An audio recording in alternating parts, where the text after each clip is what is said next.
Bismillahirrahmanirrahim. Assalamualaikum warahmatullahi wabarakatuh. Sebanyak 379 kes baru COVID-19 dicatatkan kemarin, iaitu 373 kes hasil ujian ART dan 6 kes hasil dari 292 ujian makmal RT-PCR yang dilakukan dalam masa 24 jam yang lalu. Manakala jumlah keseluruhan kes di negara Brunei Darussalam setakat ini 150,781 kes. Perkara tersebut dimaklumkan oleh Menteri Kesihatan pada sidang media situasi terkini jangkitan COVID-19 petang kemarin di Dewan Al-Afiah Kementerian Kesihatan. Yang Berhormat Datuk Seri Setia Dr. Haji Awang Muhammad Isham bin Haji Jaafar berkata, purata bagi rakyat dan penduduk negara ini yang mendapatkan 3 dos vaksin adalah 71.1%. Statistik harian COVID-19 yang lain pula adalah seperti berikut. Tidak ada kes yang dikategorikan dalam kategori 5, yakni mereka yang memerlukan rawatan di unit rawatan intensif ataupun ICU. Manakala 2 kes sedang berada di kategori 4, yakni mereka yang memerlukan bantuan oksigen dan di bawah pemantauan rapi.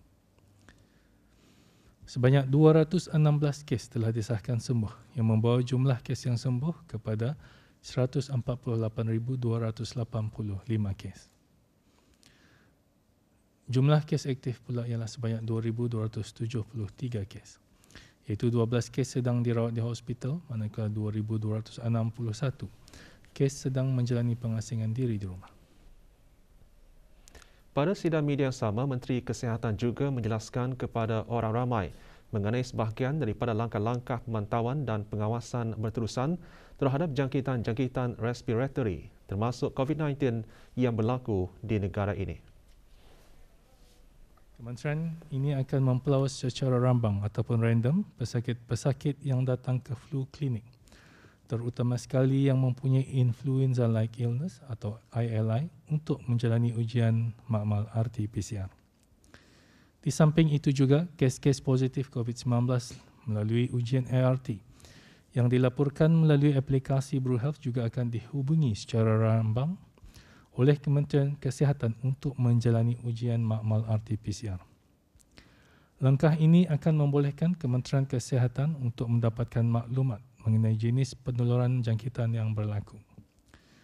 Jika virus yang dikesan ialah virus SARS-CoV-2, ujian genom sequencing juga akan dilakukan bagi mengenal pasti varian yang ada di negara ini sekarang. Orang ramai yang dipelawa untuk menjalani ujian swab bagi tujuan surveillance ini adalah dialu-alukan untuk memberikan kerjasama bagi membolehkan pihak Kementerian Kesihatan untuk terus menjalankan aktiviti surveillance yang berkualiti bagi keselamatan dan kesejahteraan bersama rakyat dan penduduk di negara ini. Sejumlah 2,131 pegawai dan kaki tangan dari beberapa buah kementerian kemarin menerima pingat-pingat kehormatan negara Brunei Darussalam bersempena Hari Keputeraan ke bawah Duli Yang Maha Mulia Paduka Seri Baginda Sultan dan Yang di-Pertuan Negara Brunei Darussalam. 529 orang daripadanya adalah dari kalangan pegawai dan kaki tangan Kementerian Hal Ehwal Dalam Negeri dan jabatan-jabatan di bawahnya. Dalam majlis yang berlangsung di Dewan Bankuet Bangunan Dewan Majlis Mesyuarat Negara ini, penyampaian pingat-pingat disempurnakan oleh Yang Berhormat Pihin Orang Kaya Seri Kerna Datuk Seri Setia Dr. Haji Awang Abu Bakar bin Haji Apong, Menteri Hal Ehwal Dalam Negeri.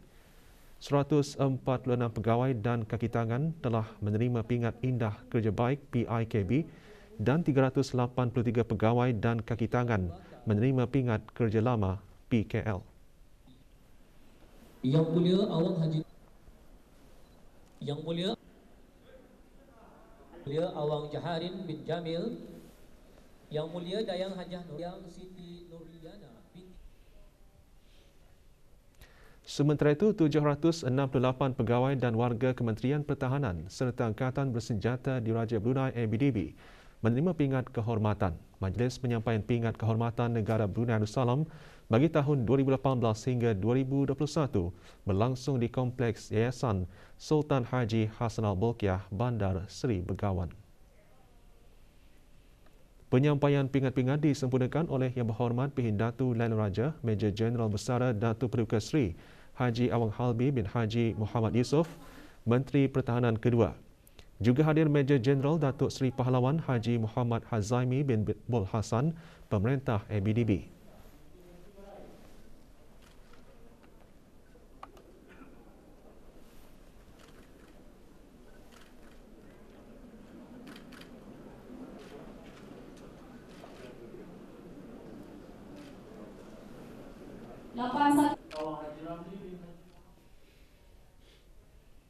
Dalam pada itu, 834 orang warga Kementerian Kesihatan kemarin menerima pingat-pingat kehormatan negara Brunei Darussalam. Penyampaian pingat-pingat kehormatan disempurnakan oleh Yang Berhormat Datuk Seri Setia Dr. Haji Muhammad Isham bin Haji Jaafar, Menteri Kesihatan. Dari jumlah itu, 414 orang menerima pingat indah kerja baik PIKB dan 420 orang menerima pingat kerja lama PKL. Acara berlangsung di Dewan Persidangan Bridex Jerudong.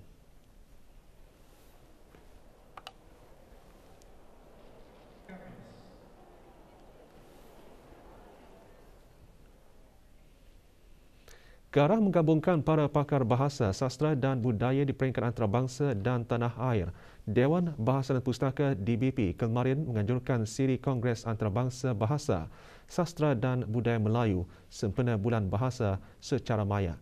Lebih 130 orang menyertainya. Antara yang menyertainya Dr. Siti Nurhalbi binti Haji Wahsal Felah, Timbalan Setiausaha Tetap Kebudayaan Kementerian Kebudayaan dan Sukan, dan Aung Sueb bin Haji Abdul Wahab, pemangku pengarah Dewan Bahasa dan Pustaka. Siri pembentangan kali ini, ke-18 ini menampilkan pemakalah tempatan Dr. Faridah binti Abdul Hamid, Pegawai Pendidikan di Maktab Duli Pengira Muda Al-Muhtadi Billah. Kongres bertajuk Sastra dan Pembangunan Wanita meneliti teks Nobel Pra-U, komponen sastra bahasa Melayu, membincangkan tentang kesusastraan Melayu, bidang ilmu yang mula berkembang sejajar perkembangan tamadun manusia.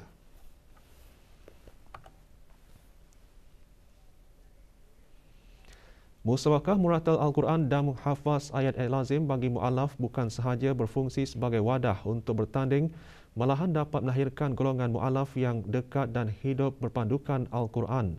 Awang Haji Abdul Rajid bin Haji Muhammad Saleh, Pengarah Pusat Dakwah Islamiah, berkata demikian semasa musabaqah Muratal Al-Quran dan menghafaz ayat-ayat lazim bagi mu'alaf peringkat daerah.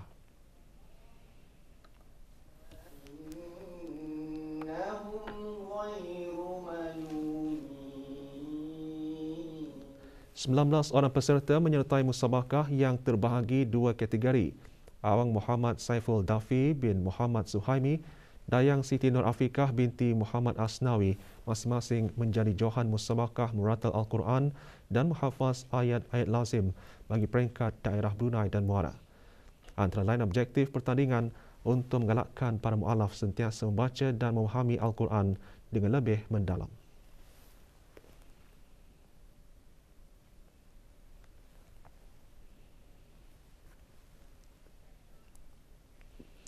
Menjalani rawatan pemindahan buah pinggang di dalam negeri adalah lebih baik buat pesakit. Berdasarkan bukti kajian, sokongan moral dan motivasi daripada ahli-ahli keluarga dan kawan rapat dapat mempercepatkan proses penyembuhan pesakit. Rawatan cara pemindahan buah pinggang adalah pilihan rawatan yang terbaik bagi pesakit yang mengalami kegagalan fungsi buah pinggang. Pemangku Ketua Pegawai Eksekutif Jabatan Perkhidmatan Renal menjelaskan program pemindahan buah pinggang yang diungkapkan Kementerian Kesihatan sejak 21 November 2013 dengan penglibatan sekumpulan pakar doktor tempatan telah berjaya melaksanakan 15 kes pembedahan pemindahan buah pinggang di negara ini. Sejak tahun 1993, seramai 29 orang pesakit telah menjalani pembedahan pemindahan buah pinggang sama ada di Singapura atau di Malaysia. Pesakit selalunya akan berada di luar negeri dalam jangka masa yang lama iaitu 3 ke 6 bulan sebelum dibenarkan pulang ke Brunei untuk rawatan susulan. Tujuan utama program pemindahan buah pinggang dijalankan dalam negeri ialah supaya dapat memberi peluang kepada lebih ramai pesakit lagi untuk menjalani rawatan pemindahan buah pinggang. In Brunei, only less than 5% of all our kidney failure patients have transplant, and the rest of these patients are on dialysis. So you can see that the trend of kidney failure in Brunei in the last 10 years, you can see that the numbers of patients with kidney failure, they are going up every year. About 900 patients have got kidney failure in Brunei, and of the 900 patients, 730 are on dialysis, and only about 40 to 50 patients are on transplant. Lapisan dalam bagi kasut kanak-kanak jenama Pink Princess telah disahkan diperbuat daripada kulit khinzir. Analisis Jabatan Perkhidmatan Saintifik Kementerian Kesihatan dibuat berikutan aduan orang ramai mengenai kasut tersebut, dan Jabatan Hal Ehwal Syariah telah membuat pemeriksaan ke atas kasut tersebut yang dijual di salah sebuah premis perniagaan di negara ini. Jabatan berkenaan juga telah mengarahkan pemilik premis untuk mengasingkan semua kasut tersebut dengan serta-merta dari penjualan kepada orang awam.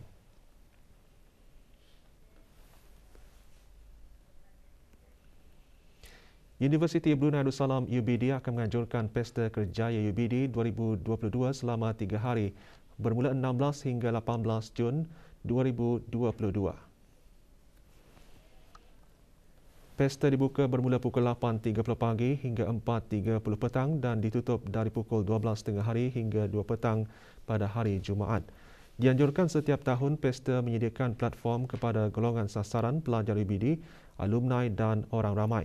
Antara aktiviti yang akan diadakan sepanjang pesta, sesi walk-in interviews, walk-in CV. Sementara bicara kerjaya dan bengkel kerjaya yang mengetengahkan pakar industri akan diadakan pada 9 Jun ini.